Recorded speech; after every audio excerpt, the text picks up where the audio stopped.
Hello and welcome to this all-new episode of In Session Bennington to Montpelier. I am your host, Jack Rossiter-Munley, coming to you from the Bennington County Multicultural Community Center here in beautiful downtown Bennington. And I am thrilled to be joined this morning by Senators Seth Bongartz and Rob Plunkett and Representatives Mary Morrissey and David Durfee. Hello, everybody, and welcome to the show. Morning, Jack. Hi, Jack. Good morning. Excellent. I would like to get us underway with a bit of a continuation of some of what we discussed last week with regards to crossover. So on March 13th was the overall crossover for bills between the House and the Senate. And then this past, really yesterday, on Friday, was the crossover for money bills. And so Representative Durfee and Senator Plunkett, you were able to update us on the work of your committees and what that looked like going into crossover. I want to start by giving Representative Morrissey and Senator Bongartz the same opportunity for their committees, and then we'll talk in more depth with all of us about education in particular, but want to make sure that we get a chance to hear about where the work of those committees has landed and how it's looking coming into crossover. And let's start with you, Representative Morrissey. Well, now you are referencing out of my committee, which I serve on institutions and corrections, but we do the capital bill, which is one of the money bills. And we've been working very hard to finish up our House version of it. Senator Plunkett also serves on Senate institutions and corrections. And so, they have, obviously their bill as well. And that's where we look to next week. It appears as though the beginning of the week we will be voting out our bill and with all the testimony we took and the updates of where projects are in the state, ours should be coming out, hopefully be voting out by Tuesday or Wednesday. I know the appropriations bill, my understanding, will be debated on the House floor, at least on our side of the in the House, will be, I believe, debated Thursday and Friday next week. And Transportation did get their bill out this week. It's in appropriations and being reviewed. And so, that part is coming into play. And it's always a mix of the different, the Senate side and the House side, and that's why there's usually conference committees that come up to join the two and work out what, the overall end result bill will be. So yes, as the money bills start rolling out to the finish line, that's where you start to see the end of the session, coming up. And, they're saying the next couple or 8 weeks or more, but we will see, I guess. You mentioned in terms of the money bill that will come out of your committee, some of these statewide projects. What are a few of those statewide projects to give people a little bit of a sense of where that corrections and institutions bill landed? Well, we, locally, we've got, obviously the Bennington Monument is, has been is discussed, and there is money in place to be continuing on, but we are trying to get us to a point of knowing exactly what, the plan hopefully will be. Not hopefully, that when I say hopefully, I mean that will be going forward, but you have many different important projects around the state that, some have been long-standing, some shorter, but the needs are great. And so you have to be, very careful in moving the projects along appropriately to get so that the needs that we have in the state are hopefully fulfilled. We also have not only, like the monument, there's the Vermont Veterans Home, and there's a number of projects continuing on within that facility. We have correctional facilities that are in need of maintenance, as well as some new thoughts on, not thoughts, but trying to determine, even with corrections, what the future will look like in the state as far as our correctional facilities. And there's a lot. Rob would agree with me. You would be amazed what we discuss in our committee. Anything from parks and our parks and recreation agency, our natural resources, our military, our general buildings that the state owns across the state. It is a multitude of financial issues that we deal with, and getting to trying to do the very best with many opinions by our members of the committee, like Rob's committee on his side. That's where we then come together to iron it all out. But there are across the board many projects that affect many groups within the state. Excellent. And we'll definitely be watching that conference committee and sort of eventual resolution process around this very closely. And I'm sure we'll discuss it quite a few more times on further episodes of the show. Coming over to you, Senator Bongartz, for your committees, the Senate sits on, as a senator, you sit on more than one committee. So for your committees coming into the crossover period and looking at the path forward through some of the conference committees, give us a little bit of an update on what kinds of testimony your committee's heard, on what sorts of bills you're putting forward for the crossover. So the in the Natural Resources Committee, which is my morning committee, we actually got a number of bills out over the course of the first half of the session, dealing with things like salt reduction, a bill that I introduced along with Senator Watson to put together a study on lake health in Vermont. And that passed the Senate and is now going over to, I just actually did the bill introduction over in the House Natural Resources Committee. I forget what day, one day this week. And we passed, and the thing we focused on the most, I think, is when we passed the big Act 250 bill, 181 last year, it had a lot of moving pieces, and when you pass a bill that big, it's always going to need tweaks. And so we had testimony from the business community and the environmental community, from the new board, the Land Use Review Board, administration, etc. And basically what we did was extended some of the deadlines. We extended the period of time when the exemptions from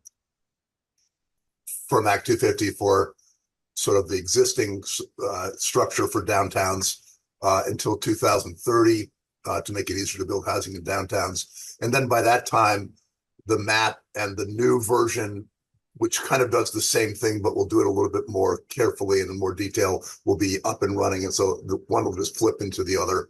And we extended the basic timeframes, mostly based on testimony from the environmental, from the Land Use Review Board about the amount of time they needed to get through the sort of thinking it through part and then the rulemaking process for things like the new Tier 3 and the road rule. So good bit of work, and that'll be on the floor this week. And in the Education Committee, we passed out a handful of smaller bills, and I won't go into detail. I'll just mention one of them, which was turned into, you wouldn't think it would be controversial, but it was a libraries bill, and it ended up having a provision in it that got controversial when we worked that out. It had to do with whether libraries would be able to directly obtain some of the money from the cannabis fund for after-school programs. And that turned out to be, it's like, this happens all the time. You think something pretty simple and all of a sudden it blows up out of nowhere. But we worked it out. It was just, but we wanted to make sure that libraries got access to some of that money to run after-school programs. And we wanted to make sure it was available to some of the little libraries around Vermont, which is most of them.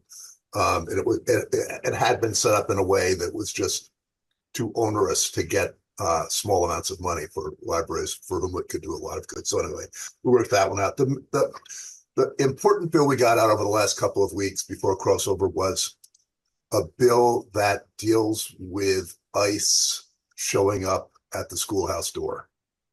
And to protect, we want, schools should absolutely be a place of sanctuary, a place where kids can go to school and know that they can go to school.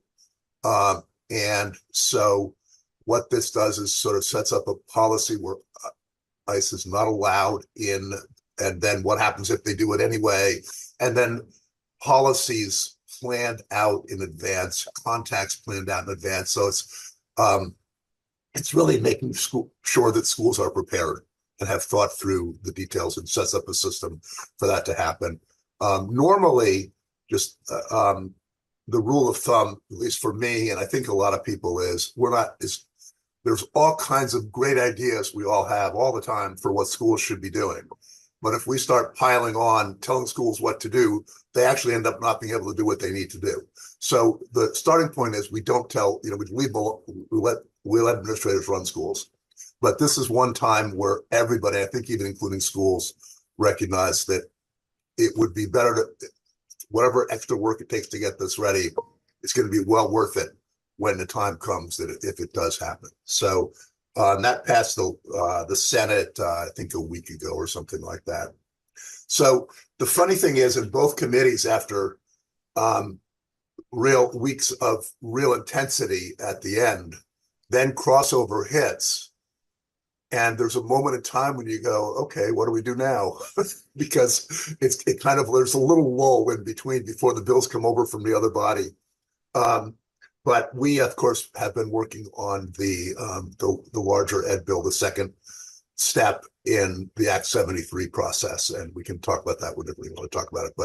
But in the meantime, we got those bills out. We also have to work on our budget letter because most committees, there aren't the money committees, but have, like in education and natural resources, there's a whole lot of competition for dollars going on. And we try to help the appropriations committee at least know what our priorities are.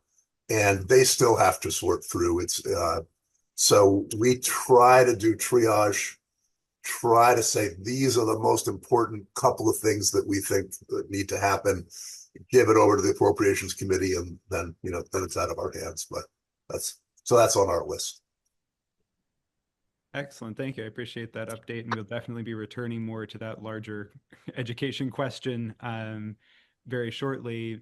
Senator Plunkett, I'm curious from your perspective if you have been feeling any of that lull and what that experience has been like for you and what's been coming in through the crossover period. I think we ended yesterday's show with you letting us know that you were off to a weekend of reading. Yes, yeah, and interestingly enough, a lot of those bills went to either appropriations or finance. So we haven't even brought them up on the floor yet. Although we did go through quite a number of them this week. But yeah, the lull in committees was distinctly palpable. In fact, agriculture. I think we met once over the 4 days. We're looking forward to a number of the bills from Representative Durfee's committee, particularly a paraquat banning bill that we have on our wall, but there was a companion in the House, and I'm at least one of the sponsors on the bill on our wall. So digging into that is something I'm looking forward to. And folks probably don't know, but paraquat's a pesticide, if I recall correctly. It's not also an herbicide, is it, Dave? Well, regardless, it's used for in agriculture, but it's associated with Parkinson's disease, and many of the countries that produce it have banned it. So China produces it, exports it, but they can't use it in China. So that's an interesting one, although big, although relatively small, and I hope not controversial. In institutions, we are waiting for the I forget what exactly it's called, but it's the Capital Construction Adjustment Bill, I believe. And part of this is that what we passed last year in the capital bill, it's a 2-year bill. So now we're coming back and looking at it to adjust the prior bill, and we did go over what the initial recommendation from the administration was, but I'm not even going to try to dig into the details of it because, as Mary mentioned, it's amazing the range of different things that fall under that bill. And I was just looking at the spreadsheet that is in Mary's committee, and one of the Joint Fiscal Office folks, his name's Scott Moore. He puts together this beautiful spreadsheet that even those of us that have not done any sort of finance before can readily dig into. So, but that's very fun. So I'm looking forward to that. But we do have a couple of bills from corrections and institutions that are that we did start to dig into. And the first one is regarding supervision fees for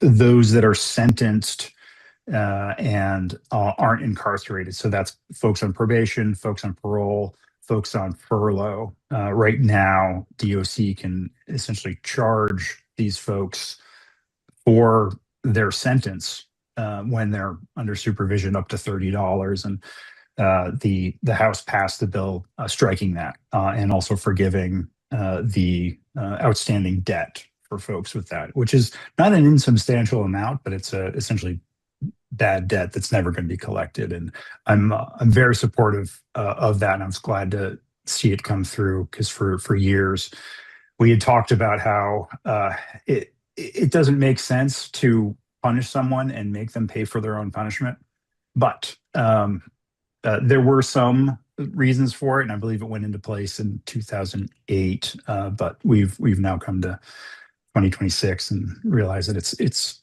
non-functioning. And we did get another parole board bill that I have not dug into, so we'll be digging into that. What we spent the past couple of weeks on is a bill that was not in our committee but was in judiciary, which is just sort of like briefly establishing what's called a forensic facility for those that are found not competent or not guilty by reason of insanity. And it's a very important but a very narrow bill, because this is only dealing with essentially the folks that are facing potential life in jail if they're either convicted or or if they were found not guilty by reason of insanity on one of those offenses, and they're also found by the court to be a significant danger to the public. But the portion of that is so there are two portions of that are important. So we've got folks and there's one specifically in Bennington that I won't specifically name, but is someone who's over and over been in a clear danger in the way that our hospitalization system has functioned makes it clear that there's a clear gap in public safety when it comes to these sorts of folks. So that's part of it, and the other part is perhaps more important, where we're one of the few states that does not have a competency restoration program. So folks are found not competent to stand trial, but that's a status that can definitely change. And depending on the reason why they're not competent, it might be something as simple as we need to make sure that we have proper language instruction, or perhaps some other sort of like communications so that they can assist their attorney, so that they could come eventually have their time in court. So having that, and even if it's for this narrow group of folks, starting to establish that is important. And the reason our committee was looking at it is we deal with corrections as well. And the proposal is for the Department of Corrections to run these programs. And there's different debate on whether or not that's appropriate. And that's part of why we were looking at it. Ultimately, our committee seems, I believe we were all in agreement. There's going to be a couple of tweaks on the floor, but we are in agreement, and we'll be bringing that up next week, I believe, on the floor. I think it's on the notice calendar, and it's done with appropriations and finance. So we'll be dealing with that soon. But yes, other than that, that might have sounded like a lot that we talked about. It did feel like quite the lull over the past couple of weeks, which was good for me because I did have the flu during town meeting week, and I was still recovering, so it was a little bit easier. Excellent. And similar question for you, Representative Durfee. Obviously, you got to give us a more comprehensive update on your own committee's work in the last episode, but how that crossover experience has been and where things look like they're headed now that that's transpired. Yeah, crossover for us came, but didn't actually go entirely. We had a bill that we passed, which would have been a week ago, at the crossover date of the 13th, with the understanding that that the bill needed more work, and that we were going to be working with another committee on an amendment. And a week later, we still don't have that amendment. And procedurally, what that's meant is that the bill showed up on our legislative calendar, but we postponed it. And so it's been pushed off now till next week. And whether we'll actually get to it next week or not is another question. But it's been sort of interesting insight into the way the rules work, so that, yeah, we do have a deadline, but in fact, there are ways to work around it, and this is one of them. So we'll see what happens with that. So yeah, Senator Plunkett sort of stole my thunder on the one of our signature bills. We had passed out, and this may have come up last week too, I don't remember, but one of the bills that we did pass out was a ban on paraquat, which is a pesticide that is not widely used in Vermont, but it is used, and we're phasing that out. It's been linked to Parkinson's. So I'm glad to hear that the Senate Agriculture Committee is interested in taking it up as well. It was on the floor this week. It was voted out on a voice vote, I think unanimously. So that is a good sign. It had come out of our committee unanimously too.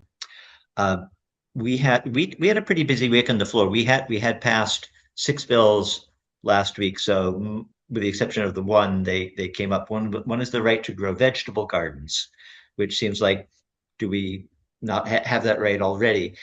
specifically for renters and for residents of common interest communities, so homeowners associations or certain types of condominiums where where there are rules, and there's commonly owned land, but there may also be land that is yours to work on, but there might be rules about what you can do there. So we've uh, set up, given the tenant or the resident there, depending on the situation, uh, the right to grow some kinds of vegetables, and for eating, obviously. The food, our committee is agriculture and food resiliency and forestry, and what we're doing here is trying to make our food system more resilient so that people can grow their own food, that everybody can grow their own food.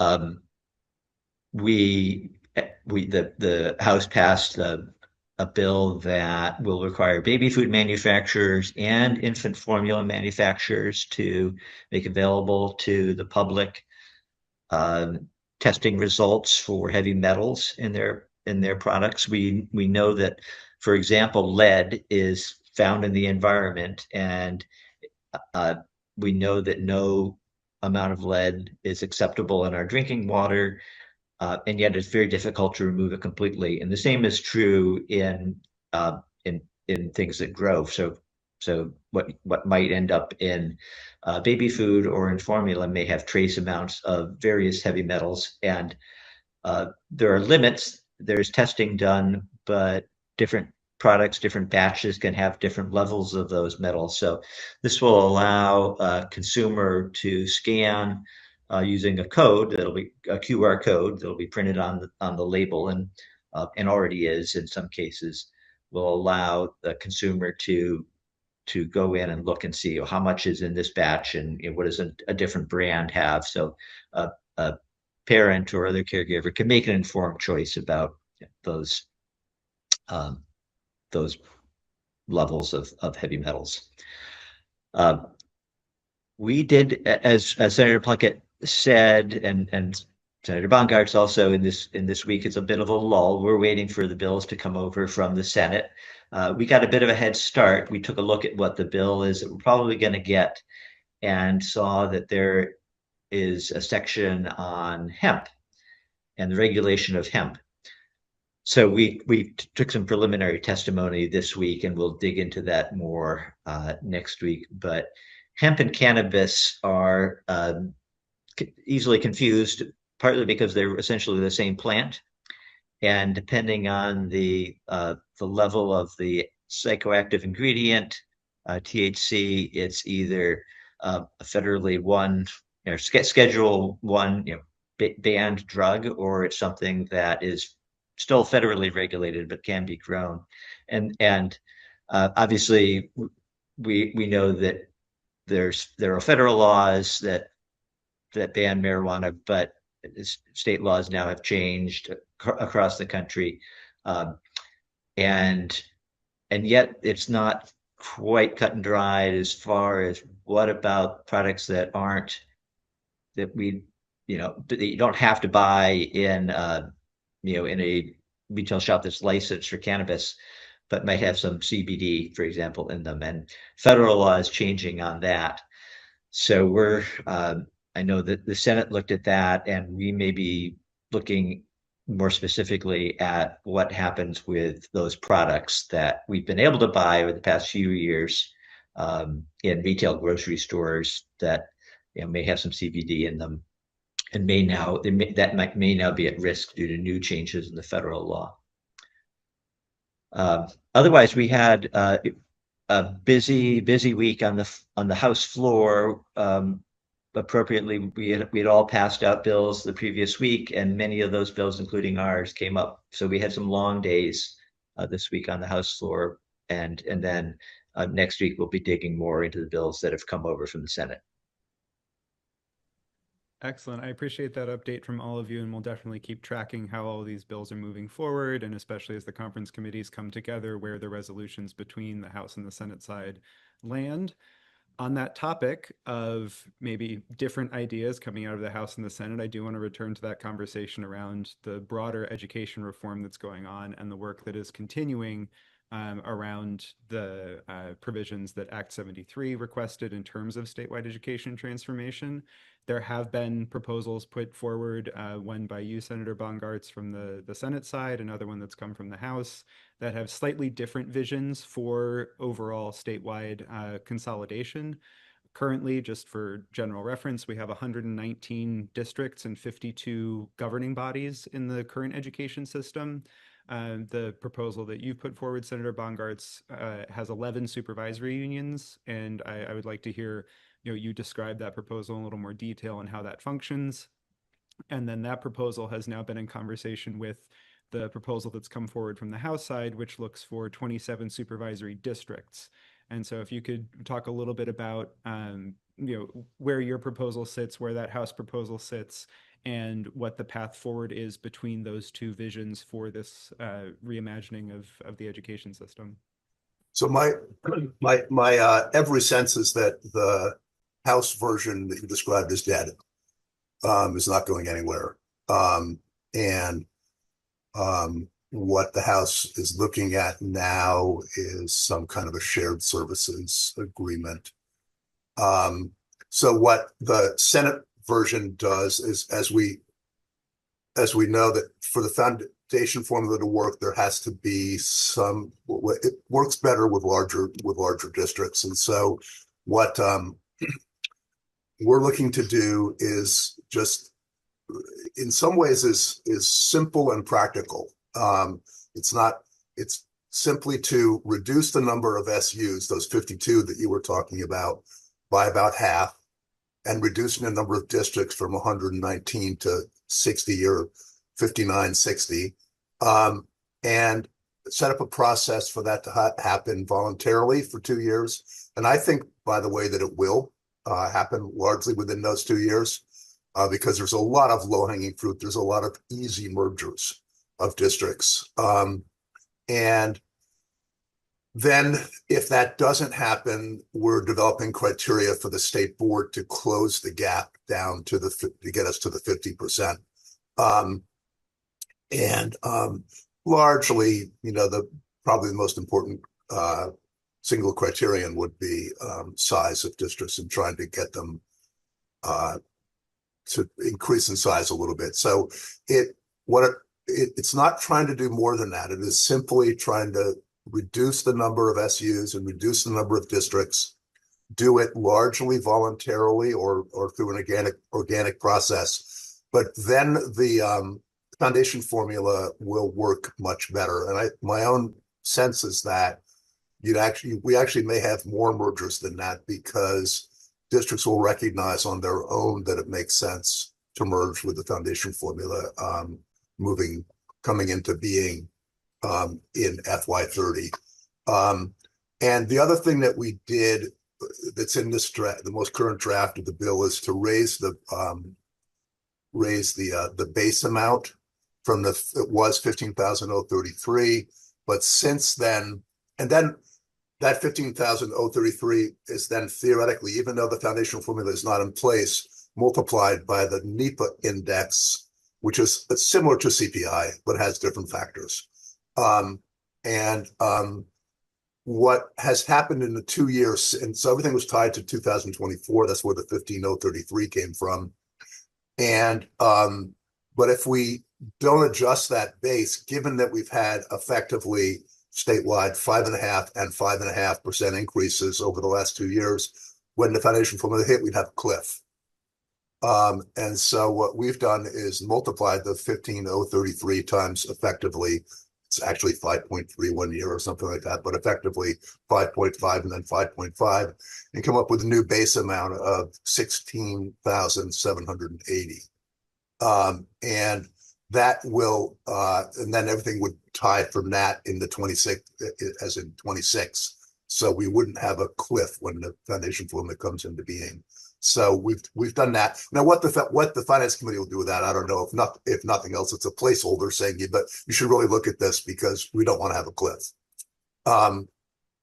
So that's our bill is actually that simple. We're not trying, and then, you know, to the extent that things like BOCES or seesaws, the next level, you know, that might make sense to do this the next year after we've begun to get some of the mergers, and that can get layered on top. We decided just to keep it simple, reduce the number of SUs, reduce the number of districts, get it over to the finance committee, and then over to the House. So that's where we are. And I want to go over to you for some reflection on that, Representative Morrissey, since you've gone through one of these education transformations before. You've mentioned that it was around the time that you were joining the House that one of the major transformations has happened. You know, your reflections on this, the timeline for it, and the vision for it.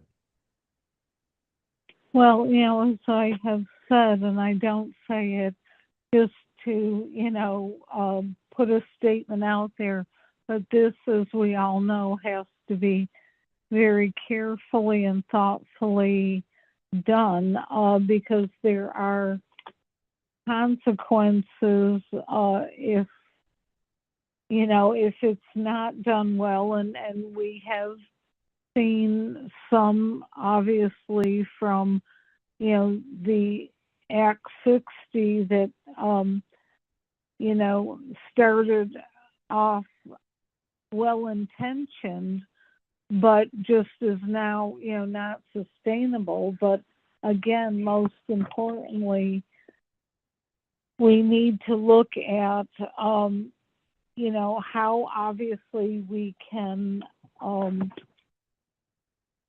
provide a quality education for our students, and you know, the different complexities within, you know, within a system. You know, anything from, you will sometimes hear the you know, the different parts of education, like, you know, it'll be said, well, special education needs more money because of the, you know, sometimes the complexity of, you know, the different issues that students may have, you know, within special ed. And, you know, we've talked about where we haven't done any school building. I think our middle school was one of the last buildings or schools that was helped to be built by, you know, with state funding. That's all been on a moratorium. So you know, there are the concerns with that, but you know, the districting, and maybe Seth can explain the, I was trying to review the, what had come from the Senate Education, and I wasn't fully sure how the districts and the supervisory union districts they almost appeared to be different, and how different those would be depending upon who is or what townships are placed within those two kind of models. And maybe that's something is that if we have time that Seth could possibly explain to me, so I have a better understanding. But you know, there are complexities within this that we need to, for not only our students but our teachers. And you know, this week there was a large group in the State House for, you know, school choice, and some of our private schools, which, the North Shire and South Shire and throughout our Bennington County has some of, of the private schools as well. And how do you blend this together to be, respectfully providing the education for our students, because it's not one size fits all for every student. And, that's why, this isn't an easy, an easy lift. And then financially looking at how you're going to pay for it. So, at this point of the session, I have concerns that every week we're hearing different proposals, and I know that the committees are trying to work hard and sort out the priorities within, each bill, but it is hard as a member who's not on the education committee to be getting bits and pieces and not have kind of a form of a bill at this point to really try to go through and evaluate, what works for your region or township. But also we all have to, be respectful to think of all the other townships and districts in the state, because, it has to be there is the equity issue in providing an equal education for our students.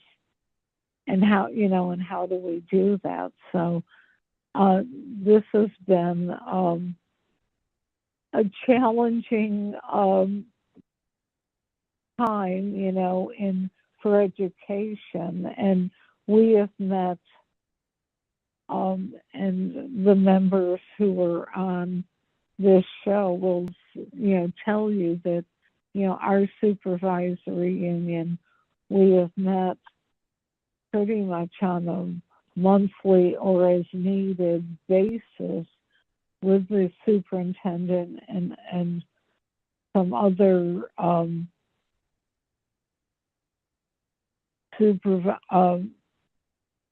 like other entities or school within our region here have come to these meetings, and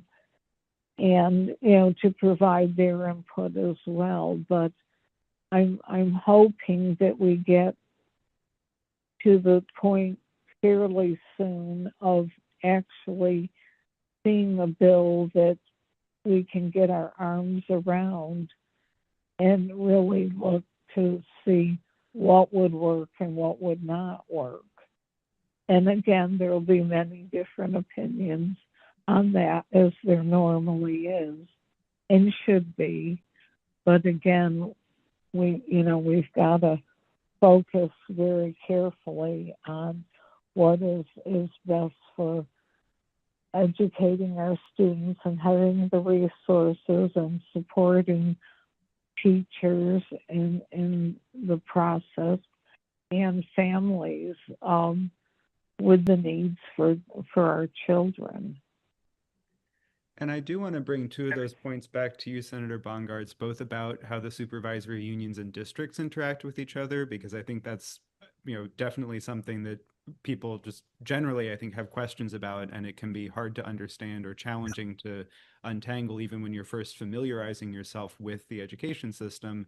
And then also that question of independent schools, where they sit within any of these proposed plans for greater consolidation and the attempt to reach a different kind of funding formula for public education. So maybe just in slightly reverse order, the last year the number of independent schools was reduced by more than half. And so there are 18 independent schools, and that issue is kind of settled. That was settled last year. So we have 18 independent schools within the system. We have to make the system, they're part of the system. They always have been part of the system, and they continue to be. So we are always going to, and so, but by the way, there's no attempt to expand choice. That there was that rally at the State House, but that's just not in the cards. And for all kinds of reasons. And we've had a system with kids that involved in independent schools. The vast majority of them are at the 4 historic academies, and they've always been a key part of the system. In fact, the system can't function without them. So, and just to back up one step, it's worth reminding everybody about this. We absolutely must bend the cost curve. The current system has been generating, double-digit increases year after year. People can't pay their property taxes. We had the kind of property tax revolt in 2024. Understandably, actually. So we have to get something in place and we can't continue to buy down the rate, by the way, which we've also been doing for the last several years. I think everybody, we do it, but we know it's bad policy because it makes it worse the next year.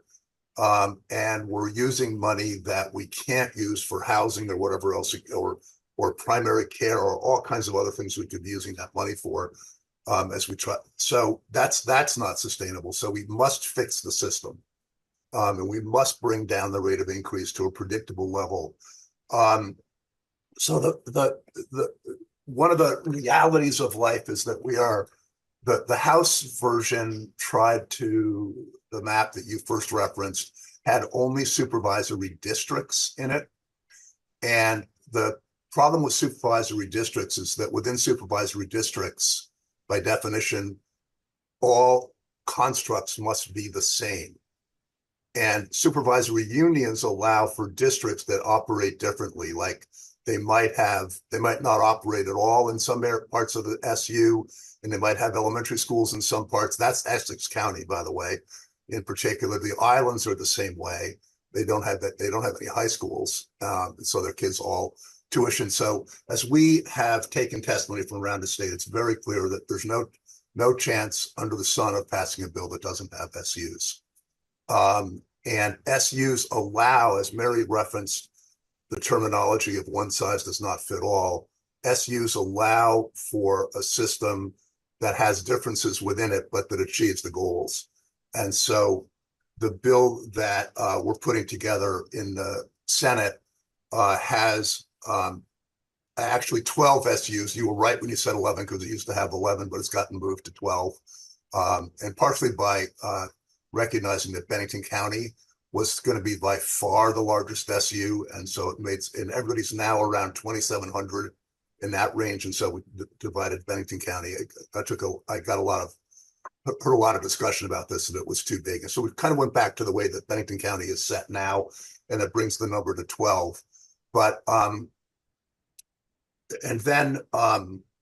I think it is a little confusing because there's a lot of the state has supervisory districts, which are really supervisory unions with only one district. That's the way to think about them. Supervisory unions, as we think about them, tend to have multiple districts in them.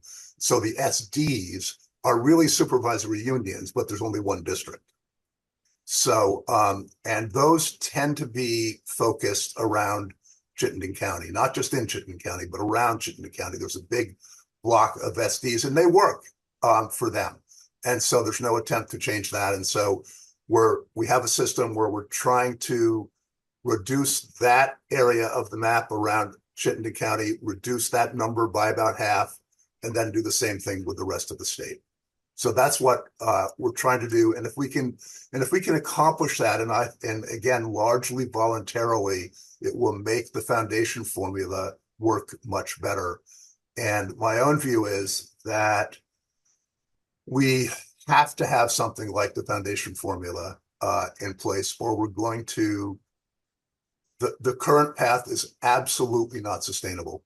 Even though we did reduce budgets this year, which was great actually, but we are on a curve. We are on a curve that is absolutely unsustainable, and we have to fix it. We have to figure out.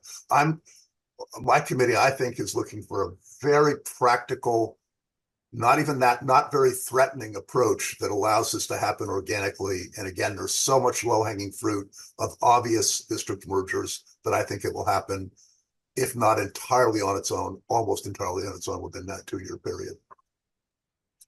Excellent. There's plenty more for us to dig into here. Much more than we'll be able to cover just today. So we'll definitely be returning to this and may indeed dedicate an entire show to some of this as it becomes, to Representative Morrissey's point, as there are concrete proposals and bills coming forward. Definitely something that we'll dig into the minutia of in more detail. Before we wrap up today, I did also want to follow up on something that we discussed last week, which is the immigration enforcement action that happened up in South Burlington, and how the aftermath of that has played out both on a community level, but also within the legislature. So as a reminder for folks, federal immigration enforcement officials in South Burlington had a criminal warrant for an individual. The enforcement action that then actually resulted in the detention of 3 other people who were not named in the warrant, all of whom have since been released from detention as of this week. The third person was released on Friday, and so this past week on Thursday there was a hearing with the legislature. There was some criticism that hearing only included law enforcement officials. It didn't include community voices, any of the activists or those who were present and experiencing the enforcement action. It was really digging into the actions of law enforcement and reflections from law enforcement officials on how the incident itself played out, where many community members, when they were alerted to the federal immigration enforcement action, converged on the location and attempted, in some cases with their physical presence, to obstruct the federal immigration officials from actually entering a home in which the 3 people who ended up being detained were sheltering at that time. And during a significant portion of the day, one of their children was also within the home. So I want to hear a little more about how that hearing played out and some of the reflections on the ways. One of the major questions was the ways that state and local law enforcement had interacted with federal immigration enforcement officials to kind of accomplish whatever the goals may have been of their enforcement action. And a lot of the questions revolved around the state's fair and impartial policing policy. So just as a little context for folks, a couple of relevant passages from that policy before we get into the conversation. In the more general language at the beginning of the policy, it states enforcement of civil immigration law is a federal responsibility, and agencies should not engage in such enforcement except as otherwise outlined in this policy.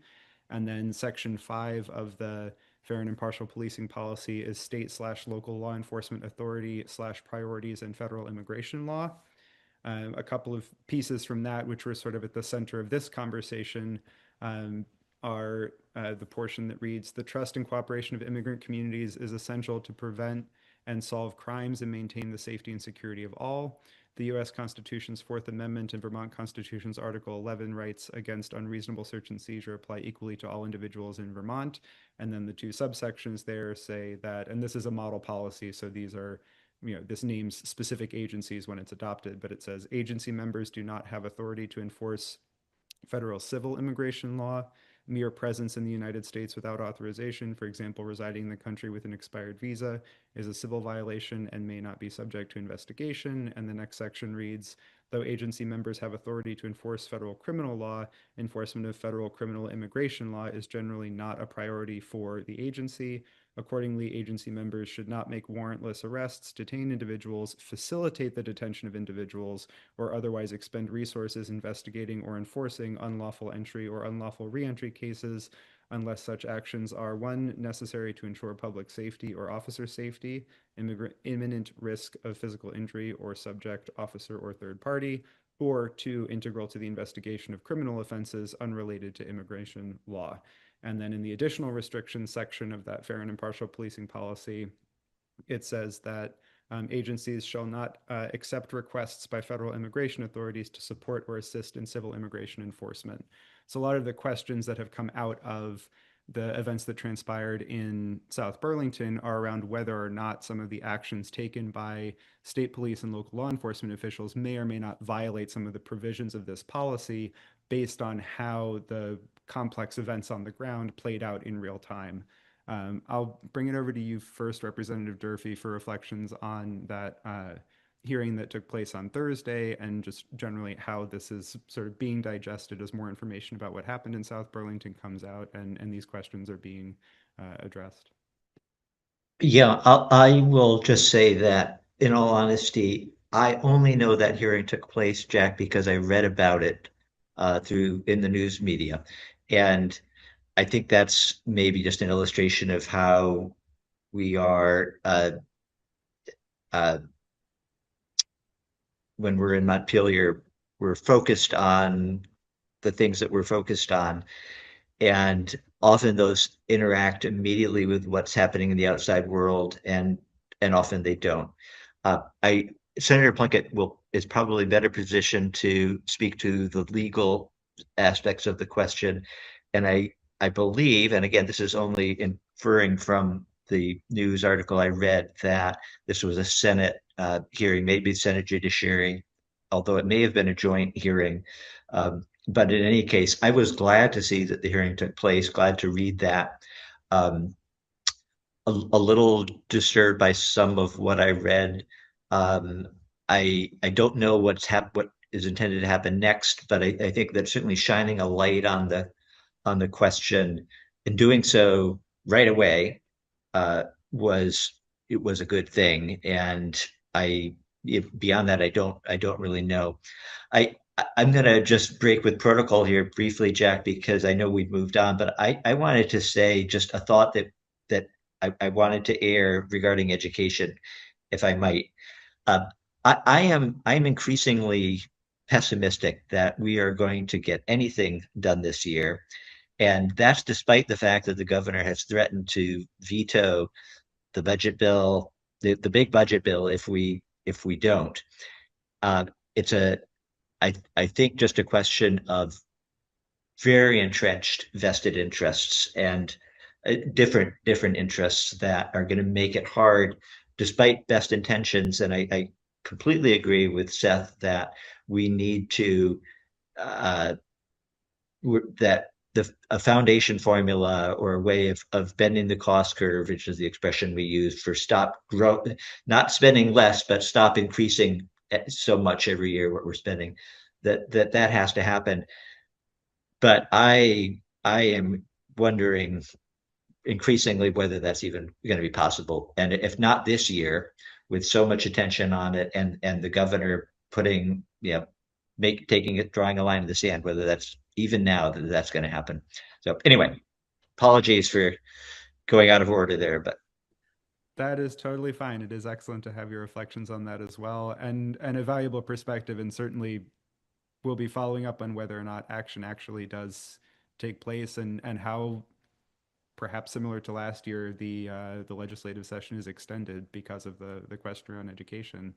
I do, before we wrap up, want to bring it over to you, Senator Plunkett, as our resident lawyer and prosecutor Yeah. for some follow-up on these questions around what has transpired in South Burlington and how that is kind of playing out in its aftermath with these questions of how federal immigration enforcement actions do dovetail with some of the state law and how that plays out in real time when this becomes a question of what's happening in communities.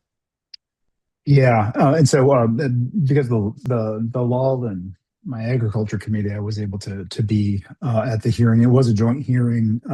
Chair Hashim, this of Senate Judiciary, he ran the meeting, but he organized it with Chair Lalonde of House Judiciary. And there was at the time criticism about essentially the voices that were heard, but this wasn't really a hearing to hear voices. It was really a hearing to have law enforcement answer for for their actions, and that was the initial intent. And Chair Hashim and actually the Senate Democrats had been discussing that very evening of having the same folks come in the next day. It's quite clear that they wouldn't have answers right away, and so it was. I don't want to say postponed, but it was scheduled for, I believe it was 8 days later, and then we had. There could be a lot to say about this, so I'll try to do it as briefly as possible. But we had Burlington, South Burlington, VSP, and also the commissioner of the Department of Public Safety, and the disappointment I felt to begin with was that they did have 8 days and essentially said, we're still looking at everything. And I understand that after action evaluations, and indeed looking at anything involved with these types of events can take a long time. But it was something where I wanted to have a lot more specifics and hear a lot more from the folks that were actually there. None of the folks that spoke, except for, I believe, I might be wrong about this. I know the chief of South Burlington was there. The chief of Burlington, I don't know if he was there. So ultimately, there was a lot of sort of the expected defensiveness that you would get from law enforcement. I was disappointed because having worked with law enforcement for so long, they are used to having their split seconds decisions questioned over and over again, after someone's able to watch the video 5 million times. And it feels unfair when that happens because they're making split second decisions. But that's the part of the job.